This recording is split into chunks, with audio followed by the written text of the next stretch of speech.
हादसा यानी जब कोई घटना यूं अचानक हो जाए, ना ही उसके बारे में कोई अनुमान हो, ना ही कोई अंदाजा, ना ही कोई बचने की तैयारी हो। यानी इन टोटल इन ब्रीफ, जब कोई एक ऐसी घटना घट जाए जिसके बारे में कुछ भी अंदाजा नहीं था, तो उसे हादसा करार दिया जाता है और खबरें बहुत आती हैं, फला हादसे में इतने लोगों की मौत, फला हादसे में इतने लोगों की मौत। मगर जब किसी हादसे के पीछे गलती सामने आए, भ्रष्टाचार सामने आए, लापरवाही सामने आए और यह भी सामने आए कि पता था ऐसा कुछ होगा भविष्य में, लेकिन कोई कड़ा एक्शन नहीं लिया गया, कोई कार्रवाई तब भी नहीं की गई, तो वो हादसा नहीं माना जा सकता है, उसे हत्या का प्रयास या हत्या ही माना जा सकता है। दिल्ली के मालवीय नगर में एक होटल में लगी आग में 21 लोगों की सांसें थम गई। तो क्या इन लोगों को बचाया जा सकता था?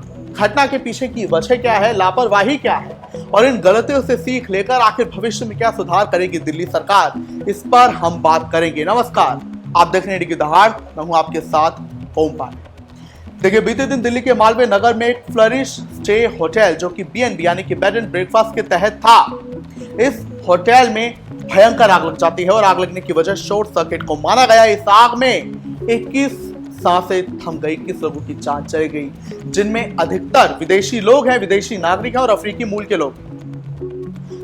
पूरा घटना के पीछे का बैकग्राउंड क्या है, लापरवाही क्या है, अब मैं आपको बताने जा रहा हूं। जैसे मैंने आपको बताया, ये जो होटल है ये बीएनबी यानी कि बेड एंड ब्रेकफास्ट के तहत रजिस्टर है। यहां पर 6 कमरे चलाने की इजाजत थी, सिर्फ 6 कमरे थे। कितने?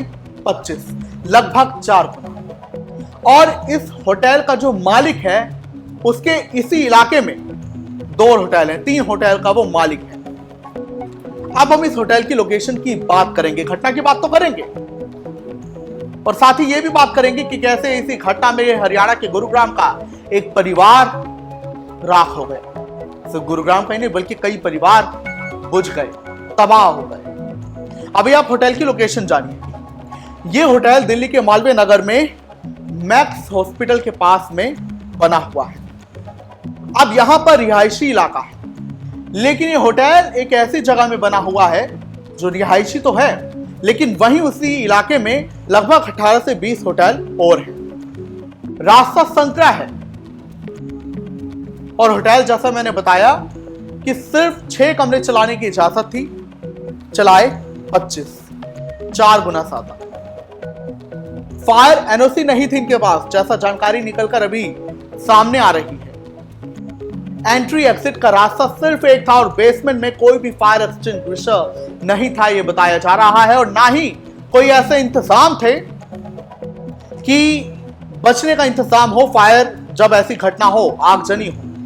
इसके अलावा एंट्री एग्जिट एक तो थी ही, लेकिन इतनी पतली थी कि एक समय में एक ही निकलकर जा पाया, या तो इतना बुरा हाल वहां पर था।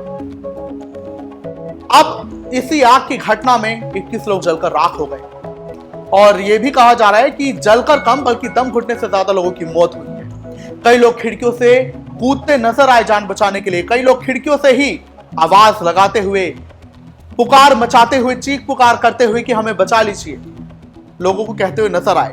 गद्दे लगाए गए, लोग कूदे, कुछ की जान बची, 40 से ज्यादा लोगों का रेस्क्यू हुआ, लेकिन 21 लोगों की मौत हो गई। और इसी घटना में हरियाणा के गुरुग्राम का सीए विवेक अग्रवाल का परिवार तबाह हो गया। सीए विवेक अग्रवाल अपनी पत्नी तर्जनी, अपनी 2 बिटिया जीविशा और वरिया के साथ, और अपनी मां प्रेमलता, साथ ही विवेक अग्रवाल के मामा, मौसा और मौसी भी उनके पिता राधेश्याम तिवारी, जो कि मैक्स हॉस्पिटल में भर्ती थे इलाज के लिए, उन्हें देखने के लिए आए थे।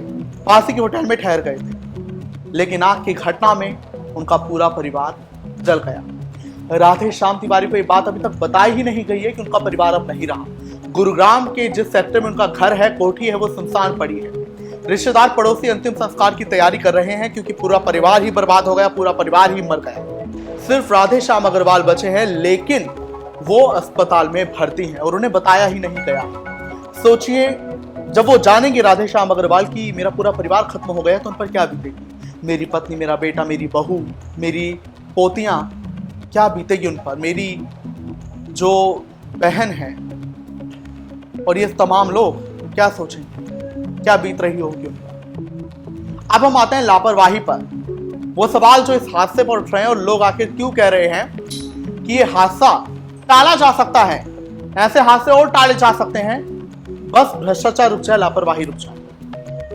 तो अब हम बात करते हैं, जैसा मैंने आपको बताया था कि यहां पर 6 कमरों की इजाजत थी, चलाए 25 जा रहे थे। यानी इजाजत इन्हें किसने दी, ये बड़ा सवाल है। फायर एनओसी नहीं थी तो आखिर निगम वाले दिल्ली के कर क्या रहे थे? एमसीडी जो बनाई गई है वो क्या कर रही थी?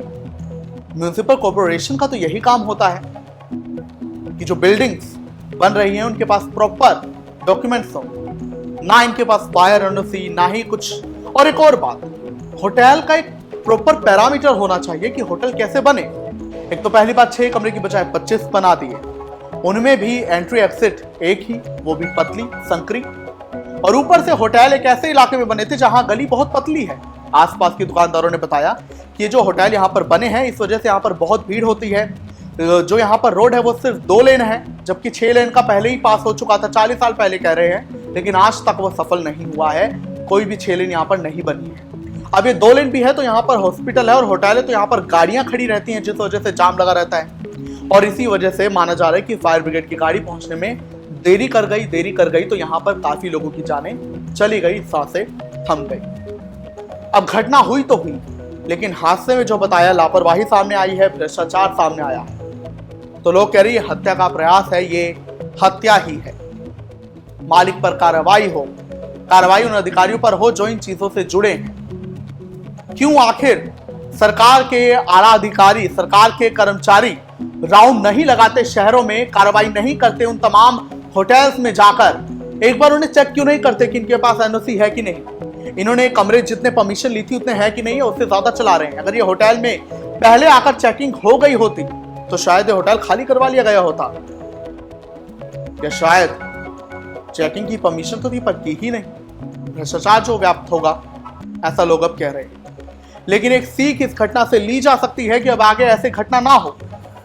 दिल्ली में वो तमाम होटल या देश में जितने भी तमाम होटल है वहां पर जाके अब ये चेकिंग की जाए कि वहां पर कमरे कितने हैं, कितनों की इजाजत ली गई है, उनकी एंट्री एग्जिट कैसी है, वहां पर फायर एनओसी है कि नहीं, वहां पर आग से निपटने के लिए कितने इंतजाम हैं, और अगर कुछ भी कमी है तो उसे ठीक कराया जाए, उसे दुरुस्त कराया जाए, और नहीं ठीक होती तो होटल खाली करा लिया जाए, लोगों की जान से खिलवाड़ ना हो।